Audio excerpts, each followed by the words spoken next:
one of the groups that we are working to contribute to over the course of this biodiversity festival is Planet Madagascar. So we are joined live by the founding director of Planet Madagascar, Dr. Travis Steffens, who's going to walk us through a little bit of one of the most biodiverse, unique, and incredible places in the world. And so without further ado, we're going to turn it over to him to get this broadcast back on track. Thanks so much for joining us, Dr. Steffens. Go for it. Thanks, Jesse. Appreciate it. Thanks for hosting this. And thank you, Exploring by the Seat of Your Pants. This is an amazing opportunity. I'm really excited to share with you some of the cool stuff that exists in Madagascar. So I'm just going to jump right in. I'm going to go into my screen share. I'm going to click some buttons. And then hopefully this all works out well. Push this button, this button, this button. Lots of buttons. All the buttons. Should start seeing some flags. Great, wonderful. Well, we're going to be talking about Madagascar today, and as of course the organization I help run is called Planet Madagascar, because to me Madagascar is like an entire world in an island. It's its own unique place. And so let's get to learn a little bit about it today. Now, when you think of Madagascar, guaranteed you're going to think of lemurs. And if you see this one here, this is a Coquerel shafaka. If you're old enough or the right age range, you might remember Zabumafu. Well, this is the guy that starred in that show, and we work really hard to try to conserve this species and this species habitat. Well, let's not talk about lemurs just yet.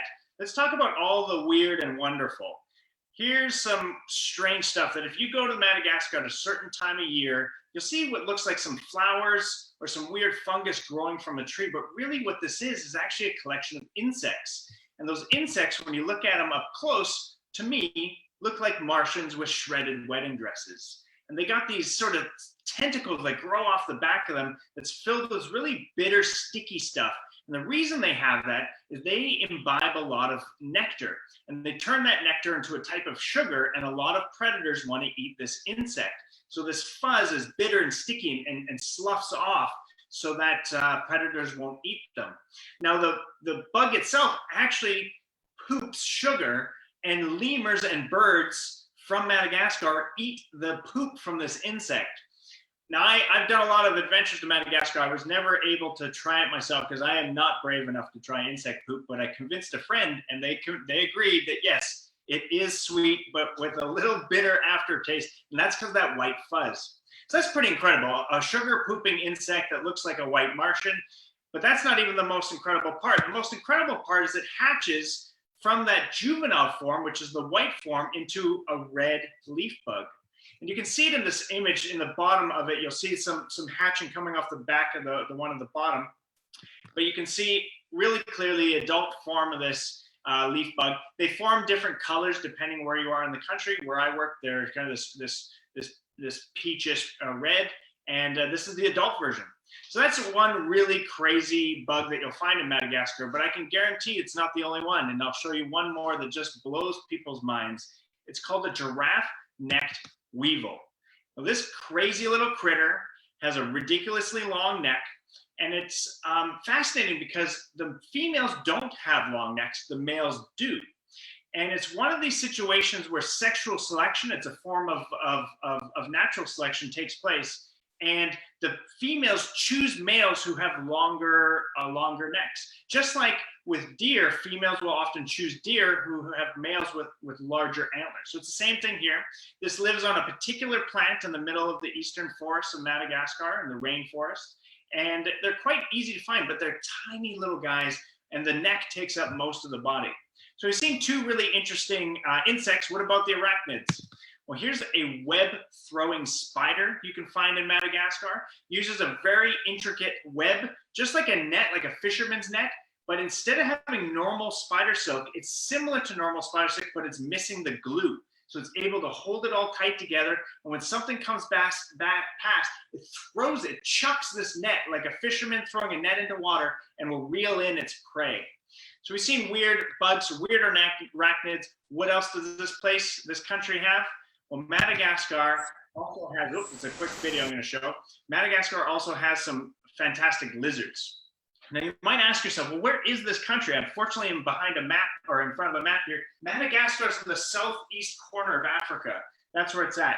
And if you went to this island and you went looking for lizards, you might have just as hard a time as I'm having in this video looking for what is called a leaf-tailed gecko. So let's have a watch.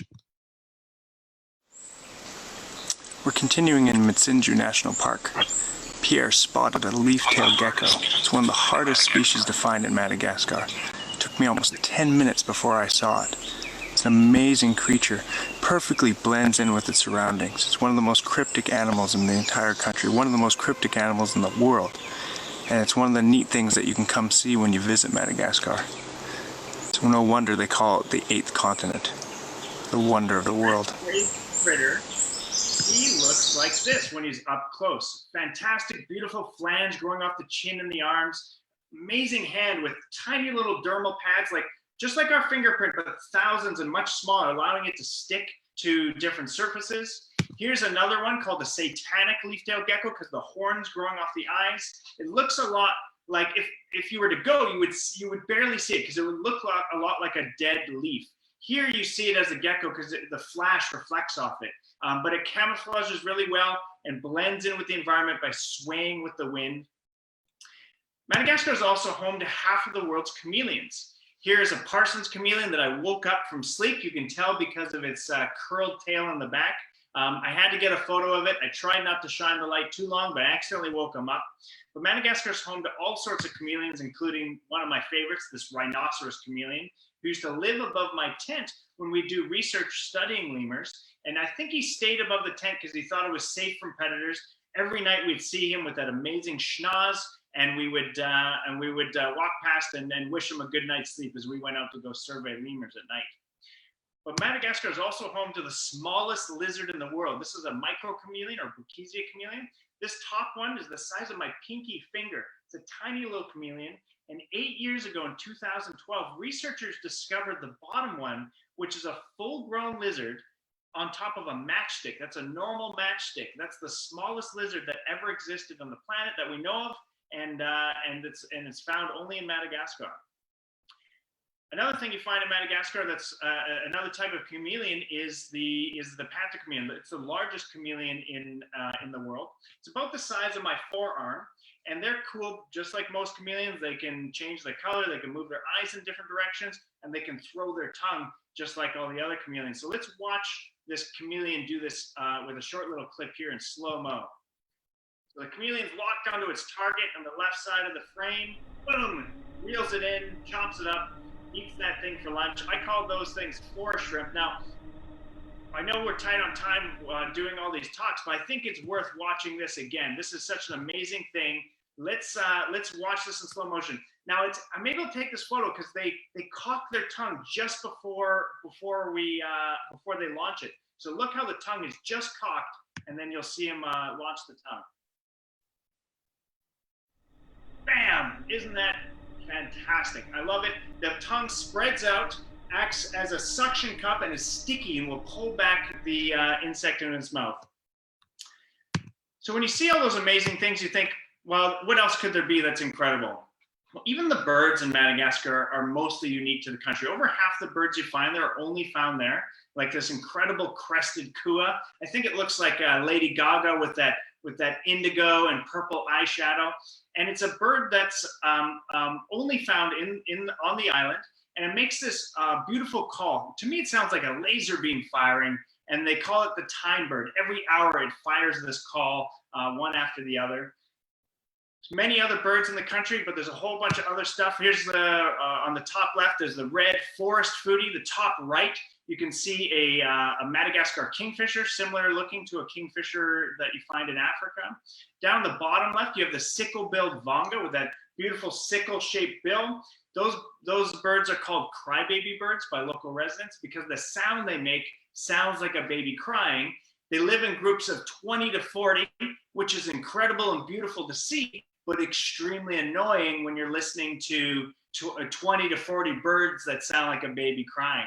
The bottom right is a Madagascar fish eagle found in northwest Madagascar. It's a very rare species, but it's actually a very easy species to find. You can go to any of the small lakes that are in the northwest, and you should usually have a good chance of seeing one. Well, what else does this island have? Well, of course, it has lemurs. And that's the main draw for most people. Over 100 different species of lemur find their home in Madagascar. In fact, it's the only place where lemurs are naturally found. There's a few islands near Madagascar where they've been introduced. And of course, you'll find them in the zoos around the world. For example, if you're here in Toronto, the Toronto Zoo has some ringtail lemurs. And if you go through their exhibit, they're doing a drive-through through the zoo now. You'll actually get to see the ringtail lemurs and an exhibit they put up featuring Planet Madagascar and the work that the zoo has helped contribute for what we do in Madagascar. Let's get up close and personal with a few of these lemurs. We've got ringtail lemur here. They're famous because of their beautiful ringtail. It's something that's iconic. You see them a lot in zoos. And in Madagascar, people expect them to be everywhere, but they're actually not. They're relegated to the southwestern corner, southern and western corners of Madagascar. The interesting facts about these guys is they're female dominant. They rely very heavily on scent. The males have scent glands in their wrists, and they'll rub their tails with it, and they'll actually throw their tail, trying to throw the scent at another individual. They call it stink fighting, and that's the way males can combat each other to try to get access to females and things like that. And they win by whoever has the stinkiest smell. That's a great way to solve a fight, I think, is to who's smelliest. They also do all sorts of other things like stink flirting and all sorts of weird stuff. They're the most terrestrial, so ground living of the lemurs, but they can also go up in the trees as well. So most of the rest of the lemurs are actually nocturnal. I'll show you some nocturnal ones here. This is the mouse lemur, the world's smallest primate. There's over 20 species. It can fit in the palm of your hand. The smallest one's about 40 grams, which is about the size of an egg. We work with two species in the area that Planet Madagascar is conserving, the gray mouse lemur and the golden brown mouse lemur. And they're just interesting creatures who bounce around at night. They're omnivorous. They eat fruits, flowers, insects, even the poop from that one insect I showed earlier. They love to eat that. They're a lot like watching a kid in Halloween, bouncing from house to house. They do that from tree to tree in the forest. Next up is another nocturnal lemur called the sportive lemur. My friend Brian Keating from Great Big Nature, he calls this a furry little Yoda. And they do these miraculous acrobatic leaps, but they do it at night from tree to tree. And during the day, they hide in tree holes just like this. And they rely on their hearing and such to protect themselves from potential predators. And if they get really scared, they'll sneak into the bottom of the hole. This one's name was Larry. I would visit Larry every week just to make sure he was still in his house. He was pretty annoyed that I kept visiting him because he thought he was safe, but Larry had chosen a terrible tree hole that was only a meter off the ground.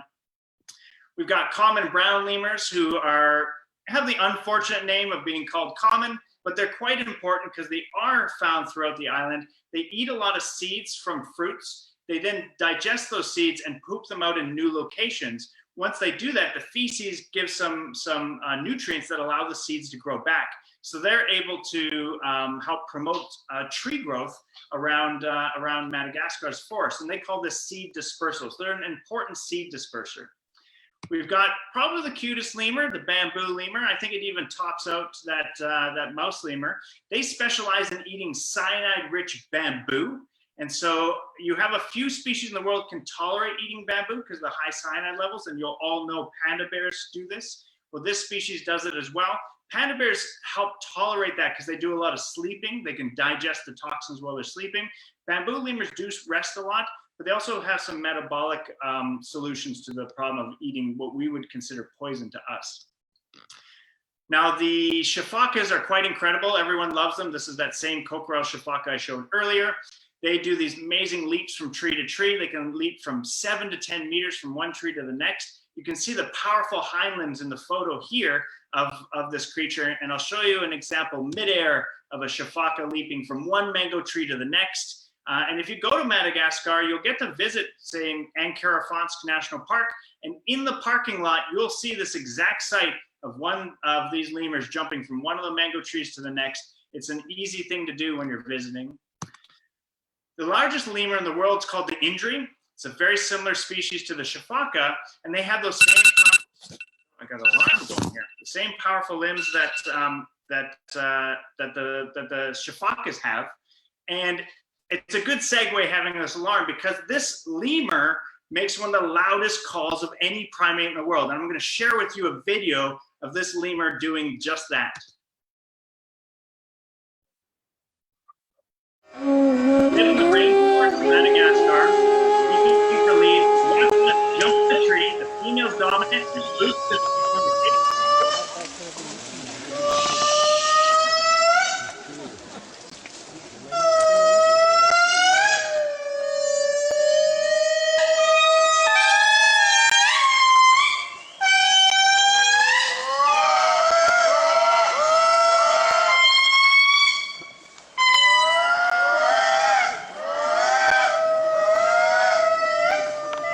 This haunting call is probably why lemurs have their name. The word lemur means spirits of the dead, and that's what you're hearing when you go and hear lemurs in the forest.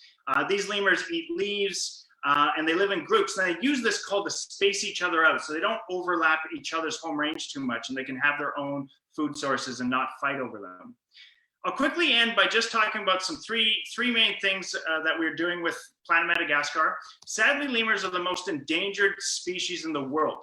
95% of lemurs are threatened with extinction because of habitat loss, and a lot of that in the area I work is driven by fire. So we do some conservation projects aimed at alleviating fire, like creating fire breaks. Once we've stopped fire, we plant trees. We put over 50,000 trees in the ground, and we're hoping to put 30,000 trees in each year. We also work with our communities to help build cooperatives to help build in sustainability and things like that. And they've been very, very interested in conservation. In fact, they've driven a lot of the ideas behind most of our projects. And finally, we have a lot of communication projects where we do conservation education, working with all sorts of children and adults around the national park to help teach them about sustainability, help learn from them as well so we can incorporate into our projects. And of course, to do all that, I have to thank all the donors, especially Exploring by the Seat of Your Pants, who's been there with us since the beginning. And so here's our main donors that have been supplying our projects with funds for the last 5 years. So thank you to them. And thank you to all of you for taking the time to stop by for this Global Biodiversity Fest. Fantastic. Well, thank you so much, Travis, for an awesome presentation highlighting some of the really, it's totally unique in the world, biodiversity that there's in Madagascar. Some of the really cool projects your campaign is doing with Planet Madagascar. And so if you want to come out of screen share, we'll have just a brief conversation before we keep the ball rolling with some cool ocean stuff. What prompted Madagascar? Was it something that when you were younger, you heard from someone or got a chance to work with someone that led to this fantastic campaign and your project, or how did you get started here? Yeah, I tell this story a lot, but the short version was that when I was 8, I wanted to be a monkey. I realized by the time I was 18, this wasn't possible. So I took primatology at the University of Calgary. I met some fantastic people like Brian Keating, Dr. Mary Pavelka, who got me into primate research and then got me pointed in this direction of studying lemurs because I was interested in this amazing, weird group of creatures. Eventually worked with Dr. Sean Lehman at the University of Toronto, and it solidified. The day I landed was the day I knew that I would continue working in Madagascar for the rest of my life. And that was in 2007. And I've been going back essentially every year, with the exception of this year and 1 year when there was a political crisis that I couldn't make it there. But I plan to go back for the rest of my life. Fantastic. One of the questions we've been getting with a lot of remote field sites and projects in countries that a lot of people don't typically go to is how COVID's affecting the work that you guys are doing. Have you seen any changes in how you guys have to operate or what's going on in the park?